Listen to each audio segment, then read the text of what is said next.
સૌ પોતાની જાત તરફ કરુણતાથી જુએ. આ શરીર ક્યારે જશે એ કોને ખબર. પુરાણોમાં એક વાર્તા છે. જીવાભાઈએ ભગવાનને કહ્યું, ભગવાન, મારે મૃત્યુલોકમાં જવું છે અને આખું જગત જોવું છે. તે માટે ઓરડો માનવદેહ મળશે? ભગવાને તરત જ કહ્યું, મળશે. 20મી સદીનો જીવાભાઈ હતો, તેથી તેણે પૂછ્યું, તમે ઓરડો આપશો, પણ મારે પાઘડી કેટલી આપવી પડશે? ભગવાને કહ્યું, પાઘડી કાંઈ નહીં. જીવાભાઈ કહે, તો મારે ડિપોઝિટ તો આપવી પડશે ને? ભગવાન કહે, ના, ડિપોઝિટ પણ કાંઈ નહીં. જીવાભાઈને લાગ્યું કે અજબ વાત છે, ઓરડાની પાઘડી પણ નહીં અને ડિપોઝિટ પણ નહીં. એટલામાં ભગવાને કહ્યું, પણ એક વાત છે, હું તને ઓરડો આપું, પણ તે ગંદો ન થાય તે જોવું પડશે. અંદર બહાર સ્વચ્છ રાખવો પડશે. હું ગમે ત્યારે આવીશ અને તારો ઓરડો જોઈશ, ત્યારે તે ઓરડો સ્વચ્છ હોવો જોઈએ. જીવાભાઈએ કહ્યું, કબૂલ છે. અને ભગવાને તેને ઓરડો માનવ દેહ આપ્યો. આજે માણસ બાથરૂમમાં 2 કલાક સ્નાન કરે છે, શરીરે ઇમ્પોર્ટેડ સાબુ શેમ્પુ લગાડે છે, પરંતુ અંદરથી દુર્ગંધ આવે છે. તેનું શું? આપણે અંદર અને બહાર સ્વચ્છતા રાખવી જોઈએ. ભગવાને કહ્યું છે કે હું તને ઓરડો આપીશ, તેની પાઘડી કે ડિપોઝિટ નહીં લઉં. તને જે ઓરડો આપું છું તે પણ શણગારેલો આપીશ. તેમાં તારું ફર્નિચર નહીં ચાલે, મારું ફર્નિચર આપીશ. હાથ, કાન, આંખ, મોઢું, આ બધું મારું બનાવેલું છે. અંદરનું બધું ઇન્ટિરિયર ડેકોરેશન, બધા શણગાર મારા જ, છતાંય પાઘડી નહીં અને ડિપોઝિટ પણ નહીં. હવે તમે જ કહો, ભગવાન જેટલો પાગલ બીજો કયો હશે? મન બુદ્ધિ બધું જ મળે. તમને એક કિડની જોઈતી હોય તો 1 લાખ રૂપિયા આપવા પડે, પરંતુ ભગવાને 2 કિડની મફત આપી છે.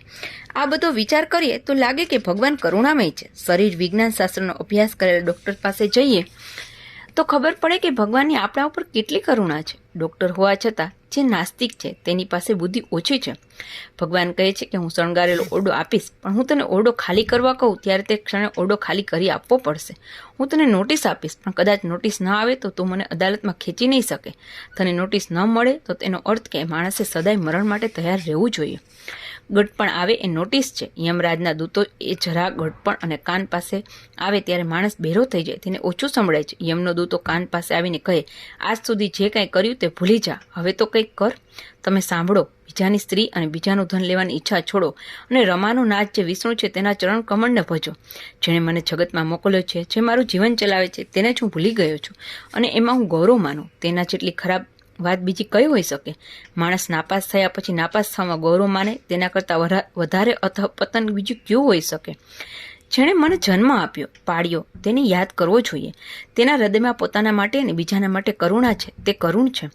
કરુણા, દયા, મમત્વ, કૃતિ, આવી કરુણાને જ સુગંધ છે.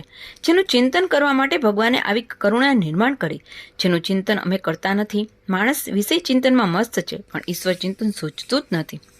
દીકરીને સાસરે વડાવી માં ઘરે આવે પછી તેને પોતાની દીકરી જ યાદ આવે. ઘરમાં કોઈ પણ કાર્ય કરતી વખતે દીકરી જ યાદ આવે.